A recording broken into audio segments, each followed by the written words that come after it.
Insta, Facebook. అమూల్య అరవగానే ఆమెకు 2 అడుగుల దూరంలో ఉన్న రోహిత్ ఆమె దగ్గరికి కంగారుగా వచ్చి అమ్ము అమ్ము ఏమైంది అని కంగారు పడుతున్న అమూల్య ముఖాన్ని చేతుల్లోకి తీసుకుని ప్రేమగా అడిగాడు. అదురుతున్న కళ్లతో రోహిత్ వెనకాల ఉన్న కుక్క పిల్లని చూపించింది అమూల్య. దాని కళ్ళు ఎర్రగా రక్తం పులుముకున్నట్టు ఉన్నాయి. కరెక్ట్ గా అదే సమయంలో విక్కీ తన స్మార్ట్ ఫోన్ ని తీసి ఫ్లాష్ లైట్ ఆన్ చేసి ఆ పాతాళ బావిపై ఉన్న ఫెన్సింగ్ పగుళ్లలో నుంచి లోపలికి చూసేందుకు ప్రయత్నిస్తున్నాడు. అప్పటి వరకు నిర్మలంగా ఉన్న ప్రదేశంలో ఏదో అలచడి మొదలైంది. గాలిలో, మట్టిలో, నీరులో ఎవరు ఉండి వారి మాటలు వింటున్నట్టు ఉంది. హోరుమని వీస్తున్న గాలికి బావిలోని నీరు జోరును కదులుతున్నాయి. రోహిత్ అమూల్యలు చూస్తున్న కుక్క నోటిలోంచి జిగటలాంటి పదార్థం చొంగ రూపంలో బయటికొస్తోంది. అమూల్య రెప్ప వేయకుండా చూస్తూ ఆవేశం రాక్షసంగా పెరిగిపోతోంది. సూదిలాగా ఉన్న కుక్క దంతాలు చూసి భయపడుతూ రోహిత్ ని గట్టిగా పట్టేసుకుంది. ఇద్దరూ భయపడటం చూసిన చంద్ర వాళ్ళ ముందుకొచ్చి రే అలీబాబా వెళ్ళరా ఇక్కడి నుంచి అని కసురుకున్నాడు. అతడి అరుపు వినగానే చొంగ కార్చేయటం ఆపేశాడు అలీబాబా. సైలెంట్ అయిన అలీబాబాని చూస్తూ కాస్త ఊపిరి పీల్చుకుని థ్యాంక్ గాడ్ ఇది నీ పెట్టా అంటూ రోహిత్ ని వదిలేసింది అమూల్య. లేదమూల్య, ఇది వీధి కుక్క, మీరు ఊరికి కొత్త కదా అందుకే అలా వైల్డ్ గా బిహేవ్ చేసింది అంటూ విక్కీ వైపు చూసి అతడి దగ్గరికి కంగారుగా వెళ్ళాడు చంద్ర. చంద్రని చూసి తను చేస్తున్న ప్రయత్నాన్ని ఆపేశాడు. ఏం అనుకుంటున్నావా అని పెద్దగా అరిచాడు చంద్ర. అతడి అరుపుల్లో ఈసారి భయం, కోపం కనిపించింది. తడబడుతున్న విక్కీని చూస్తూ ఇంకా శివంగి శవం ఈ బావిలోనే ఉందా అని అనుమానంగా అడుగుతూ చంద్ర దగ్గరకొచ్చింది అమూల్య. ఆమె చంద్రని డైవర్ట్ చేయడంతో విక్కీ అతడికి కనిపించకుండా ఆ బావి వెనక్కి వెళ్లి ఏదో చెయ్యాలని చూస్తున్నాడు. విక్కీ చేసేది అమూల్య, రోహితులు చూస్తూనే ఉన్నారు. సమాధానం కోసం ఎదురు చూస్తున్న అమూల్య కళ్లలోకి చూస్తూ ఆ శివంగి శరీరం ఉన్నది ఈ బావిలోనే అయినా ఆమెను బంధించింది మాత్రం పొలిమేరలో ఉన్న రాజుగారి బంగ్లాలో అని శివంగిని బంధించిన రోజుని గుర్తు చేసుకుంటూ చెప్పాడు చంద్ర. అతడి మాటలు విన్న ముగ్గురు వాట్ అని ఒకేసారి అరిచారు. వాళ్ళలా ఎందుకు అరిచారో చంద్రకి ఆ క్షణం అర్థం కాలేదు. బావి వెనక్కి వెళ్లిన విక్కీ చంద్ర దగ్గరికి పరుగులాంటి నడకతో వచ్చి అయితే మమ్మల్ని ఆ బంగ్లా దగ్గరికి తీసుకెళ్ళు అని చంద్ర భుజాలు పట్టుకుని అతడి కళ్లలోకి సూటిగా చూస్తూ అడిగాడు విక్కీ. ఈసారి షాక్ అవ్వడం చంద్ర వంతైంది. ఆ బంగ్లా పేరు వినగానే చంద్ర కాళ్ల కింద భూమి ఒక్కసారిగా అదిరింది. ఏదో భయం అతడి శరీరం మొత్తం ఉనికేలా చేసింది. చంద్ర ప్లీజ్ భయపడకు, ధైర్యంగా ఉండు, నీ వెనకాల నేనుంటాను, ఈ రోజు రాత్రి చాలా థ్రిల్లింగ్ గా మారుద్దాం అని హిస్టీరియా వచ్చిన పేషెంట్ లా ఊగిపోతూ అన్నాడు విక్కీ. అతడి ఆత్రం ఆ ఊరి భవిష్యత్తుని అంధకారం చేయబోతోందని ఆ క్షణం అక్కడున్న వాళ్ళు ఎవ్వరూ ఊహించలేదు. కరెక్ట్ గా అప్పుడే ఊరి నడిబొడ్డులో ఉన్న గంట స్తంభం 3 గంటలు కొట్టింది. ఆ గంట శబ్దాలకి స్పృహలోకొచ్చిన చంద్ర అదురుతున్న కళ్లతో విక్కీ కళ్లలోకి చూస్తూ ఆపద గంటలు మోగాయి, ఇంకా మనం ఈ బావి దగ్గర ఉండకూడదు, పదండి వెళ్ళిపోదాం అంటూ పెద్ద పెద్ద అడుగులు వేసుకుంటూ అక్కడి నుంచి వెళ్లిపోతున్నాడు. అతడి వెనకాల విక్కీ, అతడి వెనకాల అమూల్య, రోహితులు కూడా వెళ్తున్నారు. చంద్ర నీకెటువంటి ప్రాబ్లం రాకుండా నేను చూసుకుంటానని చెప్తున్నాను కదా, జస్ట్ చూసొచ్చేద్దాం ప్లీజ్ అని కొంచెం నవ్వుతూ అన్నాడు రోహిత్. ఏంటి చూసొచ్చేది, మన చావునా? చావుకి ఎదురు వెళ్లటం, ఆ బంగ్లాకి వెళ్లటం ఒకటే విక్కీ అని భయపడుతూ అన్నాడు చంద్ర. అతడి వేగాన్ని అందుకోవడం వెనకాల వస్తున్న వాళ్ళ ముగ్గురికి చాలా కష్టంగా ఉంది. అలా స్పీడ్ గా వెళ్తున్న అతడి చేయి పట్టుకుని ఆపి ఎందుకు భయపడుతున్నావు, సమస్యను చూసి ఎందుకు పారిపోతున్నావు, నువ్వు పారిపోయే కొద్దీ ఆ పిశాచి మిమ్మల్ని భయపెడుతూనే ఉంటుంది, ఒక్కసారి ధైర్యం తెచ్చుకుని ముందడుగు వేయి, శివంగి లాంటి పిశాచులు 100 వచ్చినా నిన్ను ఏం చేయలేవు అని తన మ్యాగ్నెటిక్ వాయిస్ తో గంభీరంగా అన్నాడు రోహిత్. అతడి మాటలు చంద్ర మీద మంత్రం వేసినట్టు పనిచేశాయి. ఆలోచిస్తున్న చంద్రని చూస్తూ అవును చంద్ర, మేబీ నీ సమస్యకి పరిష్కారం అక్కడేమైనా ఉందేమో, అది నీకోసమే ఎదురు చూస్తోందేమో, అలా ఎందుకు నువ్వు ఆలోచించకూడదు అని చెప్పింది అమూల్య.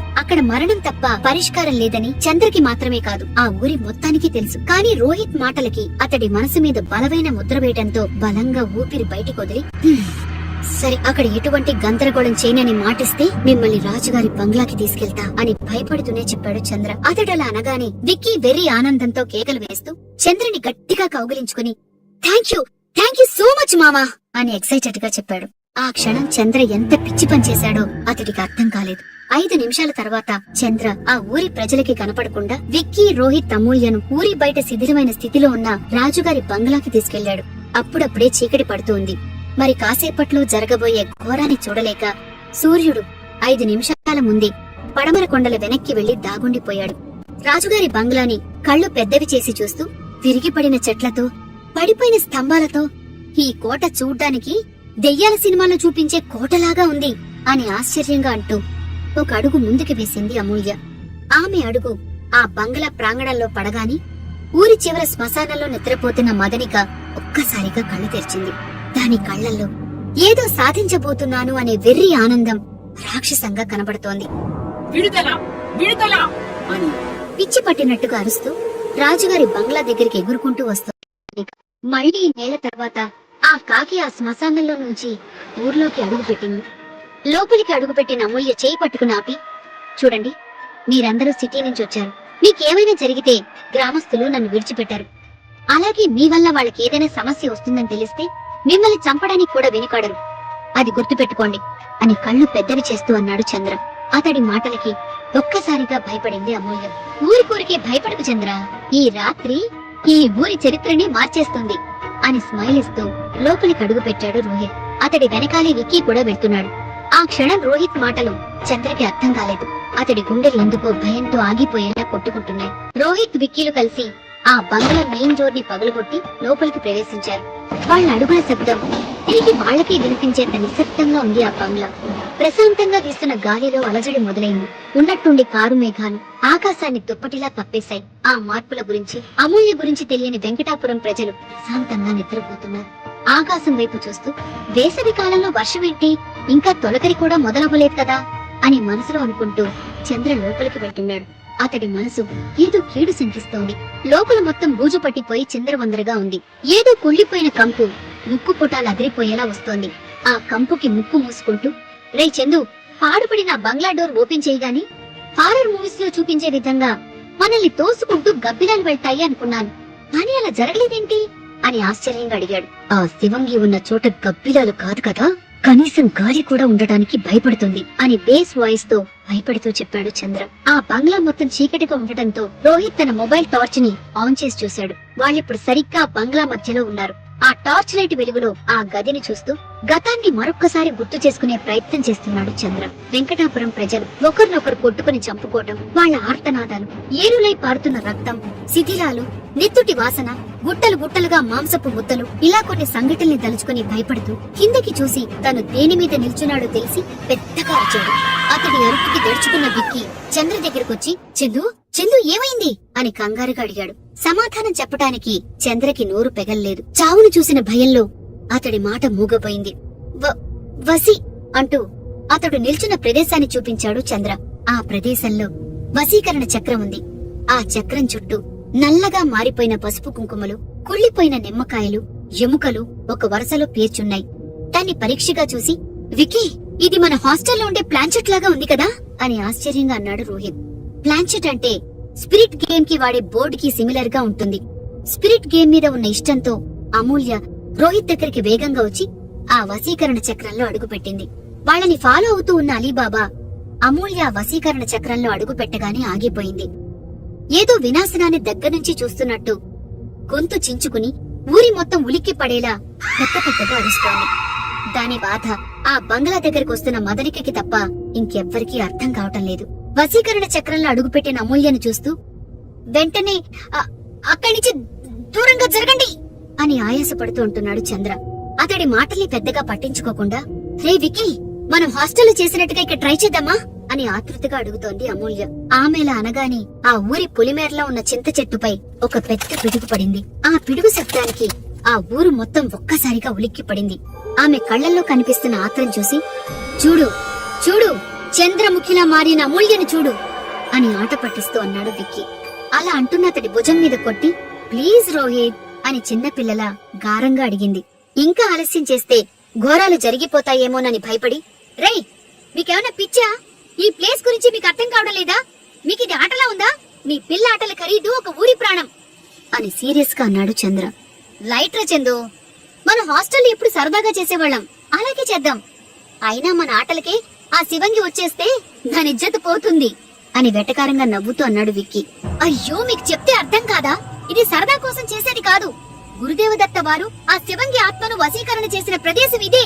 ఆ ప్రయత్నంలో గురుదేవదత్త వారు ప్రాణాలు కూడా కోల్పోయారు. ఎన్నో మంత్ర విద్యలు తెలిసిన ఆయన్నే ఆ శివంగి పొట్టను పెట్టుకుంది. ఇంకా మనమెంత? వద్దు విక్కీ, మీ సరదా కోసం ఆ ప్రాణాలు తీయద్దు అని చంద్ర వారిని గట్టిగా హెచ్చరించాడు. అతని మాటలకి అసహనంగా ఒక నిట్టూర్పు విడిచి, చంద్ర, నిజంగా కాదురా, జస్ట్ ఫర్ ఫన్ అంతే. ఏదో చేస్తున్నట్టు బిల్డప్ ఇచ్చి ఫొటోస్ తీసుకుని ఇన్స్టా అండ్ ఫేస్బుక్ లో పోస్ట్ చేద్దాం అంతే అని సింపుల్ గా చెప్పాడు రోహిత్. అతని మాటలకి ఒత్తాసు పలుకుతూ, అవునరా చంద్ర, పిక్స్ కోసం మాత్రమే. అయినా నువ్వే అంటున్నావు కదా, ఆ గురుదేవదత్త గారు శివంగిని బంధించారు అని. ఆయన శక్తి ఎక్కడా, మన పిల్లాటలెక్కడా? నీకాయన శక్తి మీద నమ్మకం లేదా అని ఇరకాటంలో పడేశాడు విక్కీ. అతడి మాటలకి మౌనంగా ఉండిపోయాడు చంద్ర. సైలెంట్ గా ఉన్న అతన్ని చూస్తూ విక్కీకేదో సైగ చేశాడు రోహిత్. అతడి సైకిల్ని అర్థం చేసుకున్న విక్కీ బ్యాగ్ లో నుంచి క్యాండిల్స్ తీసి వాటిని వశీకరణ చక్రం చుట్టూ పెట్టి ఒక్కటి తప్ప మిగిలిన అన్నింటినీ వెలిగించాడు. ఒకరి చేతులు ఒకరు పట్టుకుని ఆ సర్కిల్లో నిల్చున్నారు. చంద్ర వద్దని ఎంత చెప్తున్నా వినకుండా అతడిని కూడా ఒప్పించి ఆ సర్కిల్లో నిలబెట్టారు ముగ్గురు. విక్కీ, నీకా లైన్స్ గుర్తున్నాయరా అని అడిగాడు రోహిత్. విక్కీ కళ్ళు మూసుకుని ఆ లైన్స్ చెప్పడం మొదలు పెట్టాడు. ఓ కోరిక తీరని ఆత్మ, నీ బాధ నాకు తెలుసు. నీకీ బందికానా నుంచి విముక్తి కావాలంటే ఈ క్యాండిల్స్ ని దాటి బయటికి రా అని విక్కీ చెప్తుంటే మిగిలిన వారు కూడా కళ్ళు మూసుకుని ఆ లైన్స్ రిపీట్ చేస్తున్నారు. గురుదేవ దత్త మీద ఉన్న నమ్మకం చంద్రాని అడ్డు చెప్పనివ్వలేదు.